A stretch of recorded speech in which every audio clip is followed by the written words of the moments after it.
तो दोस्तों रेनॉल्ट ने अपनी सब 4 मीटर एमपीवी यानी कि ट्राइबर को ऑटोमेटिक गियरबॉक्स के साथ इंडियन ऑटोमोबाइल मार्केट में लॉन्च कर दिया है। हालांकि जो उसका मैनुअल वर्जन आता था वहां पे भी आपको 4 वेरिएंट अवेलेबल हो जाते थे, लेकिन उन चारों में से एक में भी आपको ऑटोमेटिक का ऑप्शन नहीं मिलता था। तो आज के वीडियो में हम बात करने वाले हैं ट्राइबर के ऑटोमेटिक गियरबॉक्स के बारे में और दूसरी ट्राइबर की जो भी सारी खूबियां है वो भी मैं आपको बता दूंगा, और आपको ट्राइबर खरीदनी चाहिए या फिर नहीं इस सवाल पे भी मैं आज आपको जवाब दे दूंगा। तो चलिए बिना टाइम वेस्ट करे आज की वीडियो शुरू करते हैं। तो सबसे पहले मैं बता दूं आपको कि ट्राइबर जब पहले लॉन्च हुई थी इंडियन ऑटोमोबाइल मार्केट में, तो वहां पे उसे 4 वेरिएंट में लॉन्च किया गया था। बेस वेरिएंट था उसका नाम रखा गया था ट्राइबर RXE, फिर जो उसके ऊपर का मॉडल आता था उसका नाम था ट्राइबर RXT, उससे ऊपर आपको RXL मिल जाता था, और जो इसका टॉप एंड मॉडल था वो RXZ आपको मिल जाया करता था। लेकिन अब जो यहाँ पे आपको ऑटोमेटिक गियरबॉक्स अवेलेबल करवा दिया गया है, तो वो वहां पे आपको RXT, L और Z इन तीनों ही वर्जन में मिलने वाला है। इसके बेस मॉडल अगर आप ऑटोमेटिक में खरीदने के बारे में सोच रहे हैं तो आपको वहां पे ऑप्शंस नहीं मिलता, आपको सेकंड हैंड वेरिएंट की तरफ ही जाना पड़ेगा। और अगर मैं आपको बता दूं कि इसे ऑटोमेटिक में अपग्रेड करने के बाद BS6 में भी अपग्रेड करने के बाद ट्राइबर ने रेनॉल्ट ने एक बहुत बड़ी भूल कर दी कि इसके इंजन में कोई बदलाव नहीं किया। यहाँ पे वही पुराना 1 लीटर का इंजन दे दिया जा रहा है, लेकिन अगर वहां पे 1.0 लीटर का टर्बोचार्ज या फिर 1.2 लीटर का इंजन दे दिया जाता तो ट्राइबर और ज्यादा वैल्यू फॉर मनी पैकेज बन जाती थी। इतनी ज्यादा भी क्या कॉस्ट कटिंग करनी। अगर हम बात करें इंटीरियर और एक्सटीरियर के मामले में, तो वहां पे एक्सटीरियर इसका बहुत ही शानदार बनाया गया हुआ है ट्राइबर का। अकॉर्डिंग टू 7 सीटर एमपीवी वो देखने में बहुत ही ज्यादा शानदार लगती है। आपको यहाँ पे बहुत अच्छी लाइटिंग सेटअप्स मिल जाती है। और अगर हम बात करें इंटीरियर के बारे में, तो वहां पे भी आपको बेहद ही शानदार इंटीरियर दे दिया जाता है अकॉर्डिंग टू इस प्राइस रेंज, यानी कि 5 से लेकर 7.5 के बीच में आपको अगर एक एमपीवी प्रोवाइड करी दी जा रही है, तो वहां पे आप बहुत ही हाई क्लास मटेरियल वाला इंटीरियर या एक्सटीरियर एक्सपेक्ट नहीं कर सकते। लेकिन जो इसमें दिया गया है वो अपने प्राइस को पूरी तरीके से जस्टिस करता है।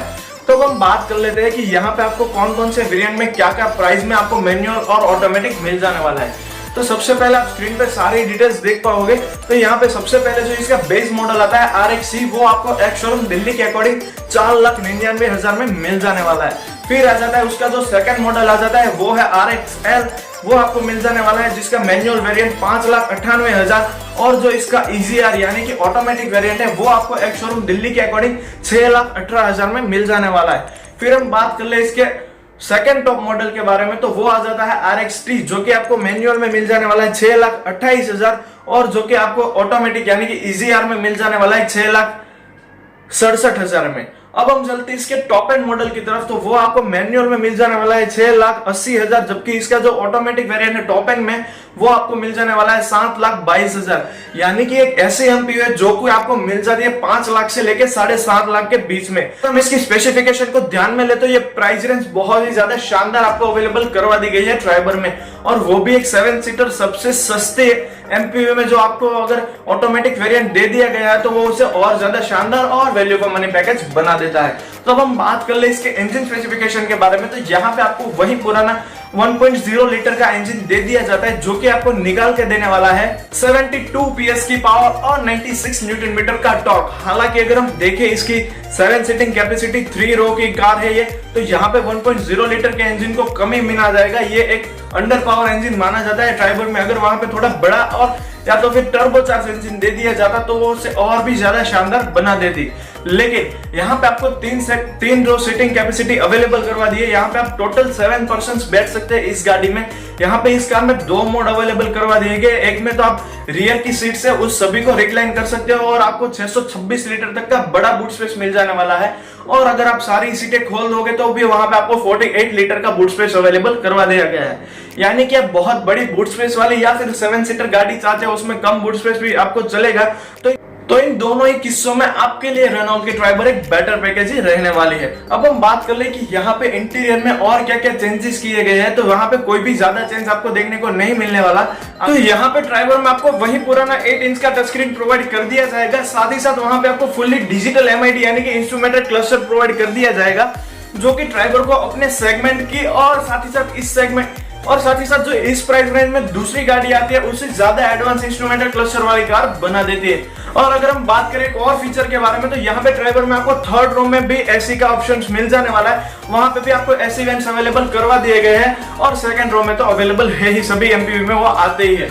और अगर हम बात करें कि आपको ट्राइबर लेनी चाहिए या फिर नहीं लेनी चाहिए, तो मैंने बता दिया पहले कि आपको अगर एक बड़े बूट स्पेस वाली गाड़ी चाहिए तो आपके लिए ट्राइबर सही है, और अगर आपको एक ज्यादा 7 सीटर कैपेसिटी वाली कार चाहिए और वो भी कम प्राइस में, तो भी आपके लिए ट्राइबर सही है। लेकिन अगर आपने सोच ही लिया कि आपको ट्राइबर अच्छी लगती है, तो वहां पे अगर आप सोच रहे हैं कि आपके लिए जाना सही रहेगा या नहीं, फिर उसमें दिक्कत तो नहीं आएगी ना, तो भाई साहब कोई भी दिक्कत नहीं आने वाली, आप ट्राइबर के ऊपर बेझिझक जा सकते हो।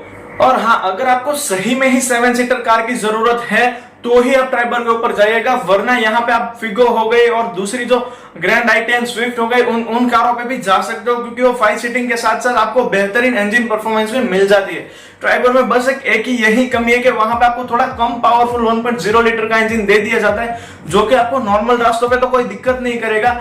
लेकिन प्रॉब्लम तब आएगी जब आप फुल लोडिंग में होगे, यानी कि 7 सीटर कैपेसिटी फुल फिलअप करके आप किसी हिल्स वाले रास्तों पे जाओगे, तो वहां पे ये इंजन दिक्कत करेगा। वरना ये बेहद ही बेहतरीन कार आपको best value for money package available करवा देती है।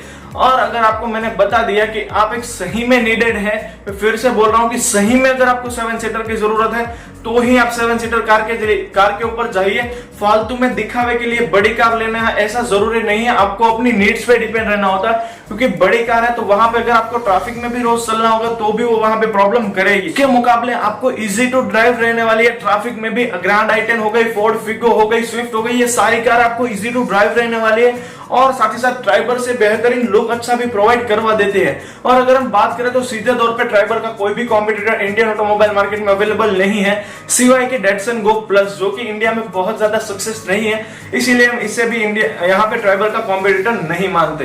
तो बस दोस्तों, यही थी आज की वीडियो। आई होप कि आपको वीडियो पसंद आई हो, तो लाइक शेयर और सब्सक्राइब करना ना भूले दोस्तों। इतनी मेहनत लगती है, 2 सेकंड निकाल के नीचे दिया गया और सब्सक्राइब बटन जरूर से प्रेस कर दीजिएगा। Thank you for